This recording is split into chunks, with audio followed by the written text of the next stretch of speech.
I've been failing really bad at lately is keeping my books organized. I've been visiting the library a lot more. I've been ordering a few more books than I usually do. I was also just gifted an entire stack of ARCs from a friend that just got back from a library conference. So all these books need to go somewhere realistically. I currently have everything shelved by genre. I have all my classics together, things like that. And then I'm going to show you, this is the behind the scenes reality of someone who talks about books on the internet a lot because we have piles like this everywhere in our houses. The sort of receptacle for all of my library books is just this section on the floor. I haven't even unpacked the books that I most recently got from the library. Granted, a lot of these are for my daughter, but we've got quite the collection happening over here. And so my goal today is to organize my library books and to just get my shelves reorganized in a way that makes sense. Like, I can't keep putting my library books on the floor. I'm forgetting what I have checked out, and then I'm not reading them because I can't easily grab them when I need to.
Okay, I am at a very healthy place. It's where I want to be with my books right now. I've got a couple piles here for donations. I'm going to pan down really quick on that. And a couple that I'm going to return to the library. I will go through that really quick. I just finished reading Simple Passion by Annie Ernaux. That's got to go back to the library. We also just finished a couple volumes of Emma M. Lyon, so that's got to go back. And then, you know what?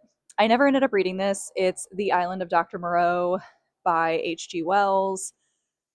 It was like a soft reading goal of mine to get into a little bit of like classic sci-fi this year, and here's what happened. I still want to read more classic sci-fi. However, the International Booker Prize admittedly kind of took my TBR into a completely different direction. And that's what I've been more focused on reading since then. That's my excuse. As for what is being donated to the library, it's a lot of random stuff, honestly, like books I've accumulated over the years. I've got a couple of books that I've held on to since college. This is Emerging Voices in the American Experience. Just some arcs from prior years working in libraries.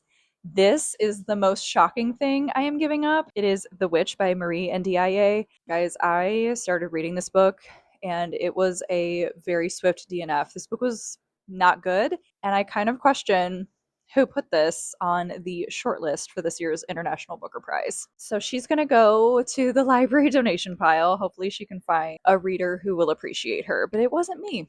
The book wasn't for me. The most intense work I did was kind of on this middle shelf here. I had to reorganize some of my classics. I've also got classics down here on this shelf, but I kind of want this middle large shelf to exist for books that I have on my TBR or my NYRB collection, and then some ARCs, and then library stuff. So as you can see, I have a ton checked out from the library, but I wanted to just have a central location for my library books that I could just kind of remind myself of what's next on my TBR. And then if I'm not reading something, or if I've seen that it's been sitting there for a while, I can just take it off the shelf and then bring it back to the library quickly. But I still feel like my book organization has not arrived yet. Like, I'll be fully honest.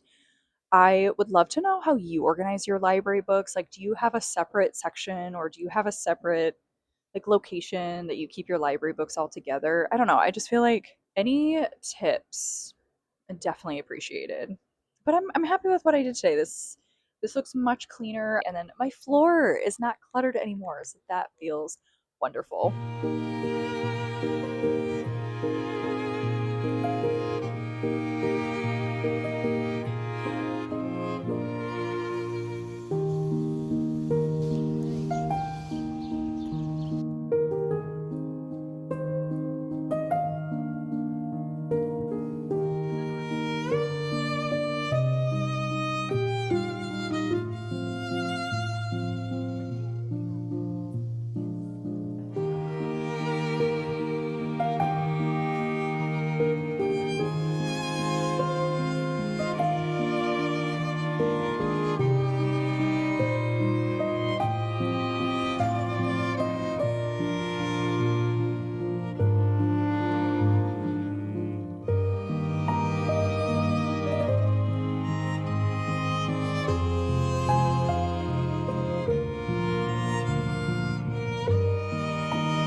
It is extremely hot outside. Even walking from the car to the bookstore today was awful. So it is too hot to be doing anything outside. So I figured now would be a great time to take advantage of the weather and update my book journal, because I have not done that since the beginning of May. So we are very behind. This is kind of how I have my book journal laid out. I like to just do a couple brief sentences about the book itself, who the author is, obviously, some themes that really stuck out to me. I've been kind of keeping my book journal very simple because I also, I vlog about books. I also do more long form reviews on Substack. So this is not necessarily where I write out my full thoughts. This is more for a personal record. The last book I have recorded in here was Clara and the Sun by Kazuo Ishiguro, which again I read at the beginning of May. I have some NetGalley arcs that I need to kind of write about in here. I am going to print out some pictures, write a few words, just kind of at least try to catch up. As you can see in front of me, I have an insane amount of New York Times magazines that I need to go through, just articles that I have read that I want to do some commonplace journaling about. So I'm going to just take some time to do that. I feel like this weather just makes you so exhausted, and having something emotionally and psychologically restorative to do inside is going to be exactly what I need at the moment. So let's just do some commonplace bookish journaling together.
I am caught up in my reading journal. I did get several pages done. I finished the Unselected Journals of M. Lyon up to volume 5. And then I did my Valentino and Sagittarius review.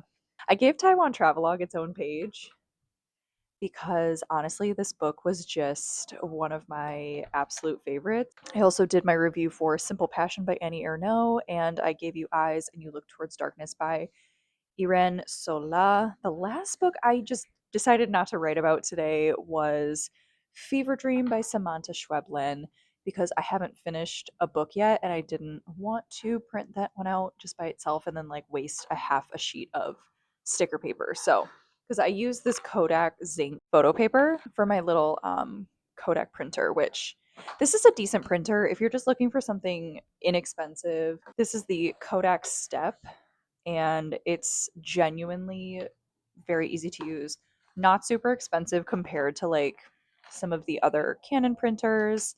Depending on the color of your book's cover, sometimes the coloration is not amazing. Like, for example, I'll show you Emma M. Lyon Volume 2, which is sort of like a greeny blue.